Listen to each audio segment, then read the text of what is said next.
Action!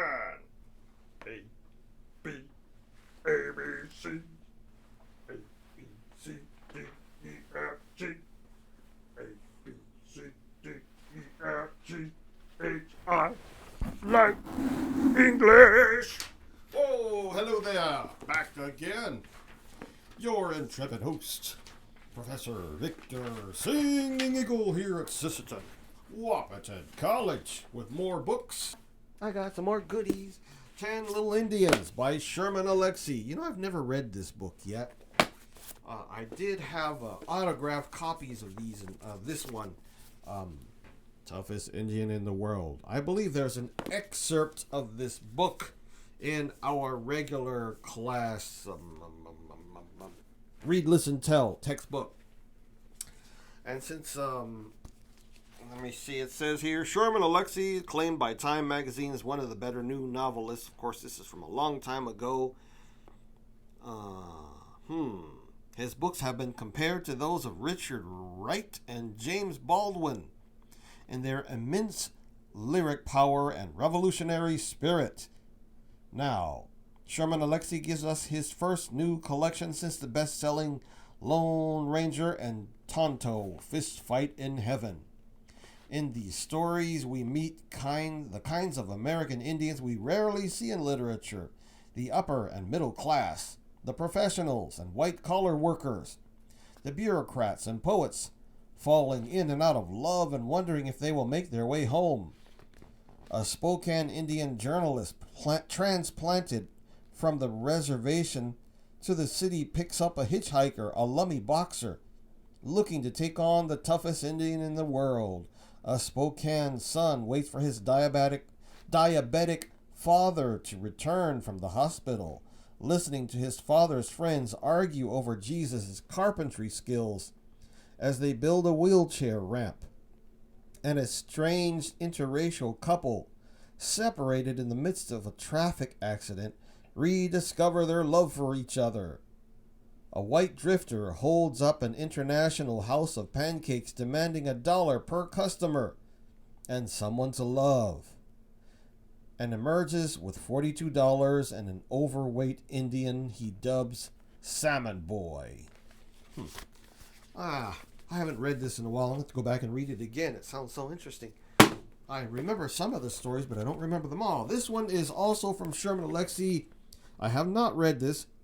10 Little Indians.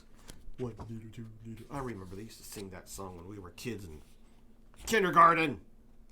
Love, bittersweet, irrepressible, loosen my limbs, and I tremble. There's no jacket on this book, so I'm just going to open it up to page 1. The Search Engine.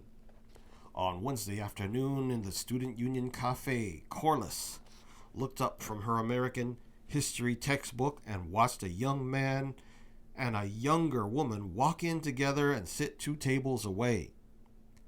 The student union wasn't crowded, so Corliss clearly heard the young couple's conversation. He offered her coffee from his thermos, but she declined. Hurt by her rejection or feigning pain, he always carried 2 cups because, well, you never know, do you? He poured himself one, sipped, and sighed with theatrical pleasure, and monologued. The young woman slumped in her seat and listened. He told her where he was from and where he wanted to go after college, and how much he liked these books and those teachers, but hated those movies and these classes, and it was all part of an ordinary man's list-making attempts to seduce an ordinary woman. Blonde, blue-eyed, pretty, and thin, she hid her incipient bulimia beneath a bulky wool sweater. Corliss wanted to buy the skeletal woman a sandwich, 10 sandwiches, and a big bowl of vanilla ice cream. Eat, young woman, eat, Corliss thought, and you will be redeemed. The young woman set her backpack on the table and crossed her arms over her chest. But the young man didn't seem to notice or care about the defensive meaning of her body language. He talked and gestured passionately with long-fingered hands. A former lover, an older woman, had probably told him his hands were artistic, so he assumed all women would be similarly charmed. He wore his long blonde hair pulled back into a ponytail and a flowered blue shirt that was really a blouse. He was narcissistic, androgynous, lovely, and yes, charming. Corliss thought she might sleep with him if he took her home to a clean apartment, but she decided to hate him instead. She knew she judged people based on their surface appearances, but Lord Byron said only shallow people don't judge by surfaces. I'm not sure what that means. So Corliss thought of herself as Byronesque as she eavesdropped on the young couple. She hoped one of these ordinary people might say something interesting and original. She believed in the endless nature of human possibility. She would be delighted if these two messy humans transcended their stereotypes and revealed themselves as mortal angels. Ooh. Well, the young man said to the young woman, it was Auden who wrote that no poem ever saved a Jew from the ovens. Oh, said the young woman. She didn't know why he'd abruptly paraphrase Auden.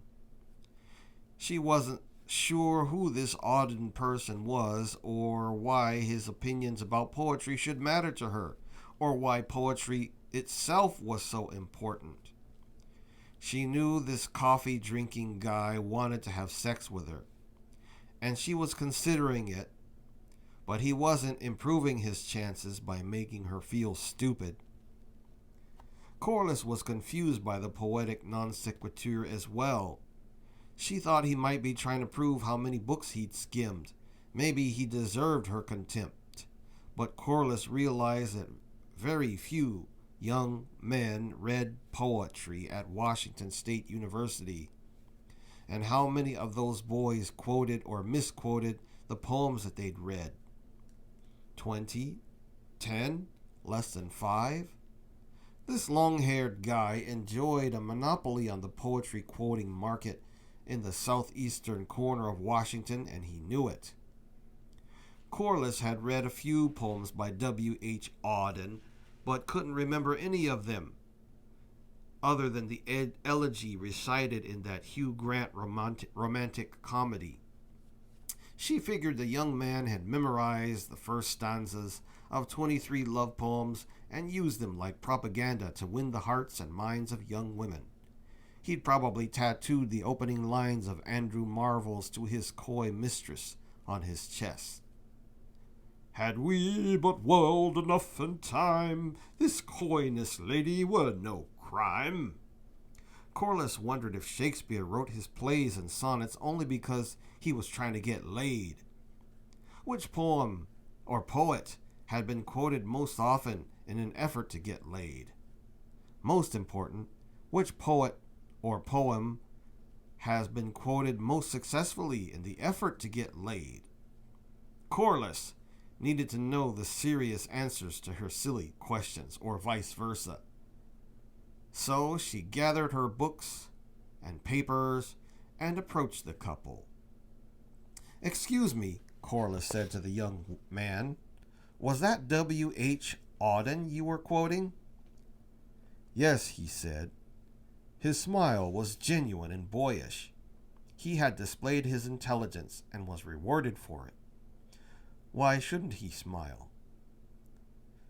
I don't recognize the quote, Corliss said. Which poem did it come from? The young man looked at Corliss and the young woman. Corliss knew he was choosing between them. The young woman knew it too, and she decided the whole thing was pointless. I've got to go, she said, grabbed her backpack, and fled. Wow, that was quick, he said, rejected at the speed of light.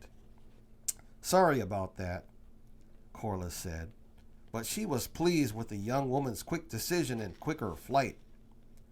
If she could resist one man's effort to shape and determine her future, perhaps she could resist all future efforts. "It's all right," the young man said. "Do you want to sit down? Keep me company?" All right, I'm going to knock it off there because I'm going to sit here and read. It's already 16 minutes and 16 seconds, and I haven't even opened the other book. But I'm just, again, as I always say, I'm trying to salt your oats by reading to you. Gimme, I got another book. This is from eBay. I don't remember ordering a book on eBay. Well, let's open her up and see what it is. Oh, goody gumdrops, goody gumdrops. Gimme. That's not gonna open. Let's use the scissors instead. Gimme. Yes.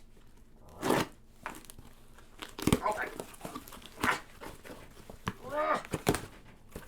What is it? Gimme. Oh, this isn't a book. It's another awesome shell. I guess I'm famous for these. This one's kind of small, but it's still quite beautiful. I usually buy these big old shells and use them for incense burning. And I've given away so many of them, I've lost count. I gave away my biggest one was about 10 inches. This one looks like it's more like 7 inches lengthwise. But we use them in our ceremonies. We usually put sage or cedar, and in English we call it smudging. I don't know why I'm explaining this to you guys, because most of you are natives and I'm preaching to the choir. But you never know who might be watching this video, because I'm sticking it up on YouTube. Alright, that's enough of me yakking. I better knock it off because I've already gone 18 minutes and 11 seconds. Just a reminder, this is October, Breast Cancer Awareness Month. Remember to get your mammograms, ladies. And I know I sound kind of facetious, but you got to remember I am a breast cancer widower.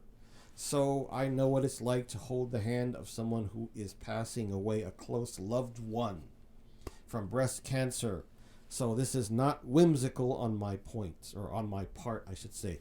All right, I'm going to sit here and start tearing up, so I'm going to knock it off there, you guys. I wish you a happy rest of the month.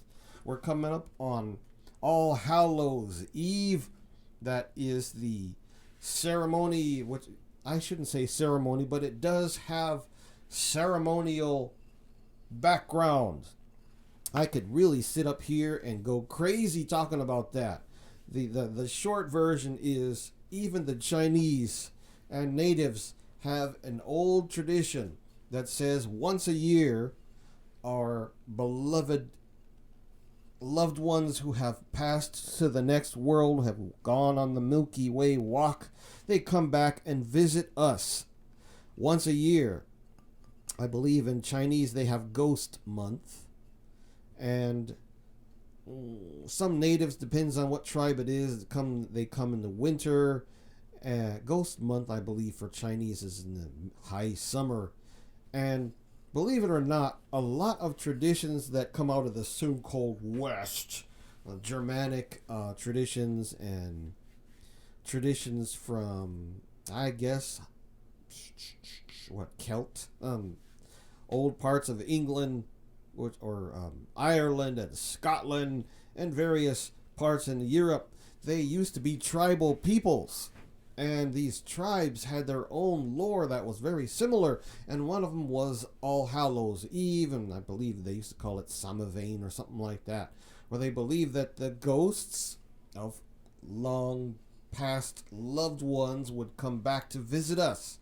And then, of course, the Christians jumped on it and they Christianized it and turned it into All Hallows Eve, or All Souls Day and All Saints Day. But we don't need to go there because I'm already out of time and I'm talking way too much.